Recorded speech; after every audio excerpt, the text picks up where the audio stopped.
دوستو رمضان المبارک کا مہینہ بہت ہی قریب ہے اور رمضان المبارک کی چاند رات کو حضور سیدنا سرکار غوث اعظم رضی اللہ تعالیٰ عنہ کی ولادت کا دن ہے۔ تو دوستو آج کے اس ویڈیو میں آپ کو سرکار غوث اعظم کی ولادت کا واقعہ اور ولادت سے پہلے جو بشارتیں ملی تھیں اور ولادت کے وقت جو واقعات اور جو کرامتیں ظاہر ہوئی تھی، انشاءاللہ اس ویڈیو میں آپ کو یہ تمام باتیں بتانے کی کوشش کروں گا۔ دوستو سرکار غوث اعظم رضی اللہ تعالیٰ عنہ کی ولادت سے قبل کئی بزرگان دین کو بھی آپ کے پیدا ہونے کی بشارت پہلے سے دے دی گئی، جیسے کہ بہیجۃ الاسرار میں یہ ہمیں تفصیلات ملتی ہیں کہ آپ کی ولادت کے متعلق سے حضرت ابو بکر حوار رحمۃ اللہ تعالیٰ علیہ نے فرمایا کہ عنقریب ایک اجمی پیدا ہوگا اور جو خداوند کریم کے بندوں کے نزدیک مقبول ہوگا اور بلند مرتبت والا ہوگا، جو بغداد میں مقیم ہوگا اور اعلان کرے گا۔ وہ کیا اعلان ہوگا؟ کہ میرا قدم تمام اولیاء کی گردنوں پر ہیں۔ اس کی تصدیق اس کے زمانے کے اولیاء کریں گے اور وہ اپنے وقت کا کامل ولی ہوگا۔ یہ بشارت اس وقت کے بزرگ حضرت ابو بکر حوار رحمۃ اللہ تعالیٰ علیہ کو پہلے سے دے دی گئی تھی سرکار غوث اعظم کے تشریف لانے کی۔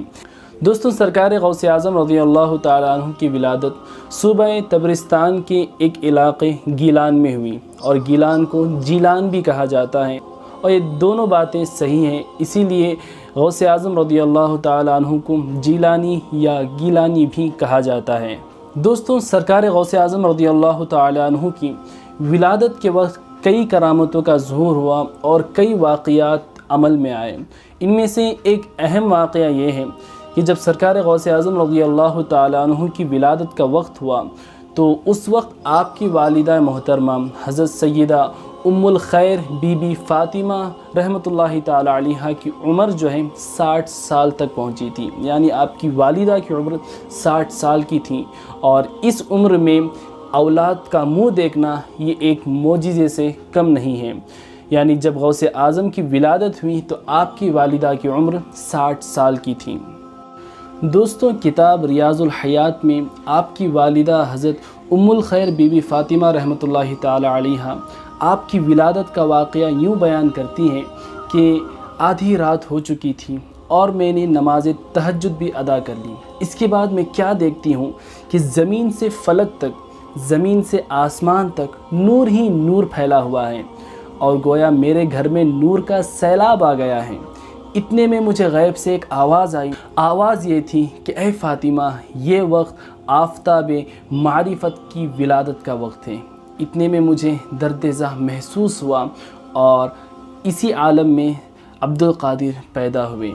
اور پیدا ہونے کے بعد جب میری طبیعت تھوڑی سی سنبھلی تو میں یہ دیکھ کر کے حیران ہو گئی کہ عبد القادر زمین پر اوندے لیٹے ہوئے ہیں اور آپ کا سر مبارک سجدے میں ہے، اور آپ اللہ کی بارگاہ میں سجدہ کر رہے ہیں۔ اور میں نے یہ آواز سنی کہ میرے بیٹے عبد القادر کے سینے سے آواز آ رہی ہے، سبحان ربی الاعلی، سبحان ربی الاعلی، سبحان ربی الاعلی، سبحان اللہ۔ یہ سرکار غوث اعظم پیدا ہوئے ہیں، تو پیدا ہونے کے بعد آپ نے سجدہ کیا اور آپ کے سینے سے آواز بھی آ رہی تھی، تو اللہ کی تسبیح کی آواز آ رہی تھی۔ اس کے بعد آپ کی والدہ فرماتی ہیں کہ اس وقت میں نے دیکھا کہ ہر طرف روحانی برکتوں کا نزول ہو رہا تھا۔ دوستوں اسی طرح مناقب غوثیہ میں غوث اعظم کے خلیفہ حضرت شیخ شہاب الدین سہروردی رحمۃ اللہ تعالیٰ علیہ سے منقول ہیں، آپ فرماتے ہیں کہ حضرت غوث اعظم کی ولادت باسعادت کے وقت غیب سے 5 کرامتوں کا ظہور ہوا تھا۔ وہ 5 کرامتیں کیا ہیں؟ پہلی کرامت یہ ہے کہ شب ولادت یعنی پیدائش کی رات آپ کے والد بزرگوار حضرت سیدنا ابو صالح رحمۃ اللہ تعالیٰ علیہ نے خواب دیکھا کہ نبی کریم صلی اللہ علیہ وسلم آپ کے خواب میں تشریف لائے ہیں اور فرما رہے ہیں کہ اے ابو صالح، تمہارے گھر ایک فرزند پیدا ہونے والا ہے، اور وہ فرزند میرا اور اللہ تبارک و تعالیٰ کا محبوب ہوگا، اور اللہ تبارک و تعالیٰ نے تمام اولیاء اور اقطاب میں اس کو بہت بڑا مرتبہ عطا کیا ہے۔ اور دوسری کرامت یہ تھی کہ جب آپ پیدا ہوئے تو آپ کے شانہ مبارک پر حضرت نبی کریم صلی اللہ علیہ وسلم کے قدم مبارک کا نقش پاک موجود تھا۔ سبحان اللہ، جو آپ کے ولی کامل ہونے کی ایک سب سے بڑی دلیل ہے۔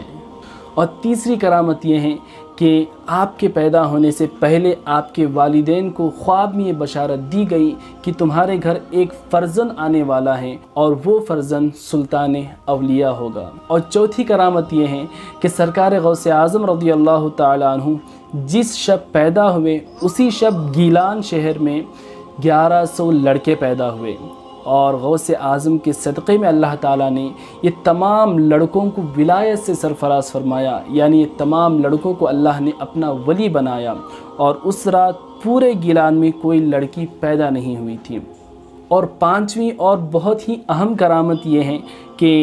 آپ رمضان مبارک کے مہینے کی چاند رات کو پیدا ہوئے تھے، اور تولد ہوتے ہی آپ نے احکام شریعت پر عمل کرنا اس طریقے سے شروع کر دیا کہ آپ نے دودھ نوش نہیں فرمایا، اور سارا رمضان یہی عمل رہا کہ آپ دن میں دودھ نہیں پیا کرتے تھے، روزہ رکھا کرتے تھے، اور جب روزے کا وقت ختم ہوتا تب آپ جا کر کے افطار کے وقت دودھ نوش فرمایا کرتے تھے۔ اور آپ کی ولادت کے دوسرے سال 29ویں شعبان کو سارے لوگ کنفیوز ہو چکے تھے کہ چاند نظر آیا ہے یا نہیں آیا ہے، کیونکہ بادل چھائے ہوئے تھے، کسی کو چاند نظر نہیں آیا۔ تمام لوگ ایک دوسرے سے پوچھتے پھرتے تھے کہ چاند نظر آیا یا نہیں آیا۔ اور اسی دن جب سحری کا وقت ہوا تو آپ کی والدہ نے آپ کو دودھ پلانا چاہا، تو سرکار غوث اعظم نے دودھ نہیں پیا، تو آپ کی والدہ سمجھ گئیں کہ آج ہی رمضان مبارک کی پہلی تاریخ ہے۔ تو آپ کی والدہ نے باہر آ کر یہ اعلان کر دیا کہ میرے بیٹے عبد القادر نے آج دودھ نہیں پیا ہے، تو آج ہی رمضان کی پہلی تاریخ ہے۔ تو تمام لوگوں نے روزہ رکھ بھی لیا، اور اس کے بعد کئی معتبر لوگوں سے یہ شہادت بھی مل گئی کہ واقعی آج ہی رمضان مبارک کی پہلی تاریخ ہے۔ تو یہ غوث اعظم کی یہ عظیم الشان کرامت ہے کہ پیدا بھی ہوئے تو شریعت محمدی پر عمل کرتے ہوئے آپ پیدا ہوئے، اور دنیا میں تشریف لانے کے فوراً بعد آپ سجدے میں گر کے اللہ کی تسبیح بیان کرتے ہیں۔ اور اس بات کی بہت بڑی تصدیق ہے کہ سرکار غوث اعظم مادر ذات ولی ہیں، اور اللہ تبارک و تعالیٰ نے آپ کو ایک بڑا مقام عطا کیا ہے۔ دوستوں، عہد رضاعت میں، یعنی جب تک غوث اعظم کی دودھ پینے کا زمانہ تھا تو آپ سال کے دوسرے مہینے میں تو نارملی دودھ پیا کرتے، لیکن رمضان مبارک کے دن کے وقت جب روزے کا وقت ہوتا آپ دودھ نہیں پیا کرتے تھے۔ یہ سرکار غوث اعظم کی بچپن ہی کی کرامت ہے کہ آپ بچپن ہی سے شریعت محمدی پر عمل کیا کرتے تھے۔ تو ہم غلاموں کو بھی چاہیے کہ ہم بھی شریعت محمدی پر عمل کریں۔ حضرت امام شعرانی رحمۃ اللہ تعالیٰ علیہ نے اپنی کتاب طبقات وسطیٰ میں لکھا ہے کہ حضرت غوث اعظم رمضان شریف میں دن کے وقت مطلق دودھ نہیں پیتے تھے، اور اس کم سنی میں بھی شریعت کے آپ پابند تھے۔ اور حضور غوث اعظم رضی اللہ تعالیٰ عنہ نے خود بھی اپنے ایک شعر میں اس واقعے کو اس طریقے سے بیان کیا ہے۔ اس شعر کا مطلب میں آپ کو یہاں پہ سمجھاؤں گا۔ اس شعر کا مطلب یہ ہے کہ سرکار غوث اعظم خود اپنے بارے میں فرماتے ہیں کہ میری ابتدائی حالت کے ذکر سے سارا عالم بھرا ہوا ہے، اور گہوارے میں میرا روزہ رکھنا مشہور ہے۔ تو دوستو، یہ سرکار غوث اعظم کی ولادت کے وقت کے چند واقعات تھے اور چند کرامتیں تھیں۔ جب سرکار غوث اعظم پیدا ہوئے تو اب رمضان آنے والا ہے، اور رمضان مبارک کی چاند رات ہی کو سرکار غوث اعظم کا یوم ولادت ہے۔ تو اس دن ضرور فاتحہ خوانی کریں، اور غوث اعظم کے نام کی محفلیں سجائیں، فاتحہ خوانی کریں، تبرک کھائیں، اور دوسروں کو بھی کھلانے کی کوشش کریں۔ اور اللہ تعالیٰ سے دعا ہے کہ مولا کریم سیدنا غوث اعظم دستگیر رضی اللہ تعالیٰ عنہ کی سچی غلامی ہم سب کو نصیب فرمائیں، اور سرکار غوث اعظم کے مبارک روضے کی زیارت ہم سب کو نصیب فرمائے، بغداد شریف کی زیارت ہم سب کو نصیب فرمائے، اللہ ہم سب کو حاجی بنائے۔ میں آپ کا میزبان محمد عامر قادری، السلام علیکم ورحمۃ اللہ وبرکاتہ۔